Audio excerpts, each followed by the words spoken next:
Happy Faith, Focus, and Follow Through Friday. This is your daily morning motivational message because motivation's a lot like taking a bath, brushing your teeth, your personal hygiene. You got to do it every day. You want to stay sharp, you want to stay clean because when you look good, you feel good. When you feel good, you smell good. When you smell good, you play good. And when you play good, they pay good. I probably messed that up. So listen, this week has been about identity. And what is your identity? And I want to close it out with identity implementation. Now it's going to be time for you to really focus on implementation. So you've taken the building blocks that we've discussed throughout the course of the week, and you've been able to identify some tools that can provide you the blueprint, the soil of which to plant those fertile seeds of personal development, mental toughness, consistency, daily disciplines that reap multiple rewards, focus, determination, drive, driven by a dream, a clear, concise mental picture of the specific outcomes that you're committed to. Keep making a commitment and then keeping your commitment to your commitment, making a decision and then making that decision right. And once you make the decision, ladies and gentlemen, you cannot tarry. You cannot look left or right. You must stay focused on the task at hand, no matter what you may be feeling. And understanding that a lot of the previous identity that you were living from, when you make that change, and we talked about the instantaneous change that anybody can make. If you have the right message that you give to yourself or that you get from somewhere else, but it's the right words, right? And if you understand that you can deliver the most powerful transformational message to yourself anytime you want. You don't have to wait for me or any other speaker or trainer or any other event or a particular speech or sermon. You can deliver that message to yourself because your voice is the most powerful. You're not listening to anyone else more than you're listening to yourself. You're not hearing and spending time with any other person's inner conversation more than your own. So if you put those pieces together and you recognize, okay, the previous identity wasn't serving me. So I have to be mindful that when I make a decision to go in a new direction, instinctually, even at a cellular level, there's going to be resistance. It's going to be uncomfortable. It's going to make me feel uncomfortable. I'm going to have some anxiety because when you're embarking on a new version of yourself, like anything, when you're learning something brand new, your level of anxiety is going to be up here because your level of understanding is down here.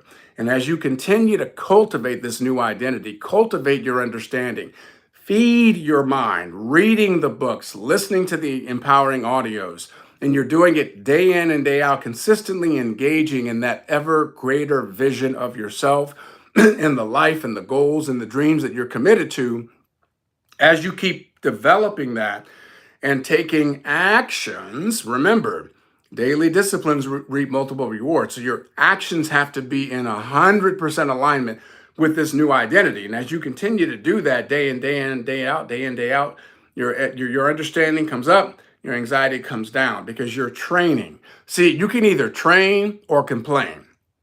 If you're not getting the results you want in your life, you can either train or complain.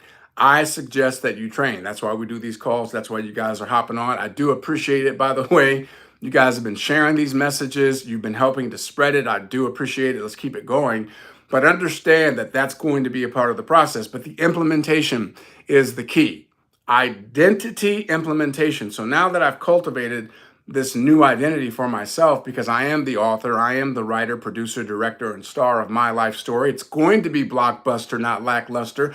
There's no going back. It's non-negotiable because where I am is intolerable. So where I'm going is non-negotiable. I am going to stay focused and I'm going to implement this every single freaking day. So now you're implementing it by taking the actions. You're implementing it by keeping your eyes on the prize, engaging in that vision every free moment that you have. If you're making calls and you're having conversations because of the nature of your business that you're building, every phone call you make, that vision is right in front of you. Because the imagination, ladies and gentlemen, is one of the most powerful tools of transformation, and liberation that we possess. The imagination is one of the most powerful tools when it comes to our personal transformation and the liberation that we are striving for. Einstein said the imagination is the key to an incredible, indelible future. And that's not true. He said something else, but he just came to my mind. But you all get my point. Imagination is the preview. That's what Einstein said. Imagination is the preview of what's to come. All right. So when we put those things to use, the power of our imagination, when we put those things to use and we focus on our liberation and we're doing the actions every day, even though, and listen, I promise you, you're going to feel like a fraud. You're going to have moments when you feel like, man, I hope nobody finds me out. I can remember the first time I really stepped into leadership, and it wasn't something that I was looking for. We were having a meeting. So when I was at the Yale Drama School, it was a graduate school. So there was a consortium.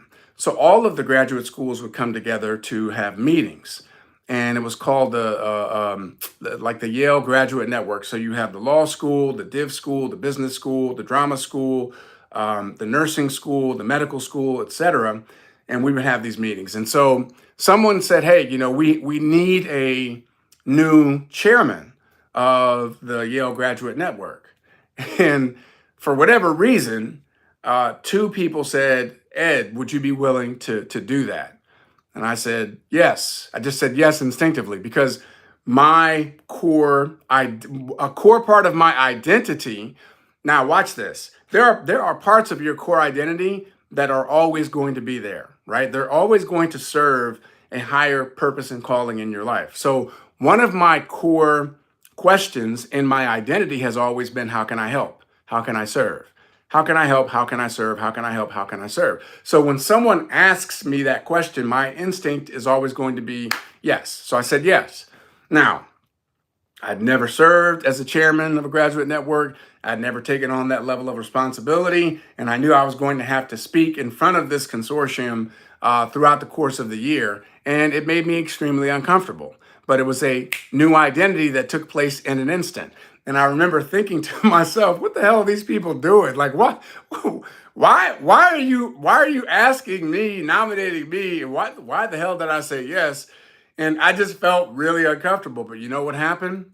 Because I made a decision and then I made it right, I made a commitment and I kept my commitment to my commitment and I took actions. I learned what the role of being a chairman of the graduate network was. I learned that I had the opportunity to create it out of my imagination, what we were going to be doing, what we were going to be focusing on.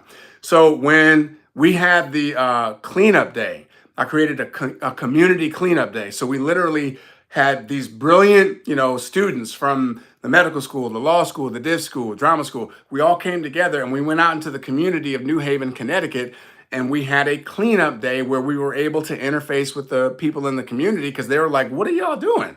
We had these big old trash bags. We're just walking around picking up trash out of the neighborhood. And to see people's faces light up, to see that people are like, man, these kids are not just here to soak up resources and take up space and treat us like trash. No, they're picking up the trash and they're showing us respect and they're actually giving us an example of how we can be better in our own community. That was transformational for me personally, to have that kind of immediate impact. But it all came out of the fact that I took on a brand new identity. I answered a calling based on one of my core tenets of my identity. How can I help? How can I serve? And then guess what? I started to live up to it and I got really good at it. And that was a springboard for me as a leader. It was a springboard for me that showed up in so many other aspects in my journey of leadership in business and sales in particular. So I want to encourage you on this day to take those pieces that we've been accumulating throughout the course of this week and use it, because we're in the second quarter of 2026. We're already hot and heavy into it. And I really want to see you make some significant growth, progress, and even quantum leaps toward your goals and your dreams, because I believe in you. I believe in you.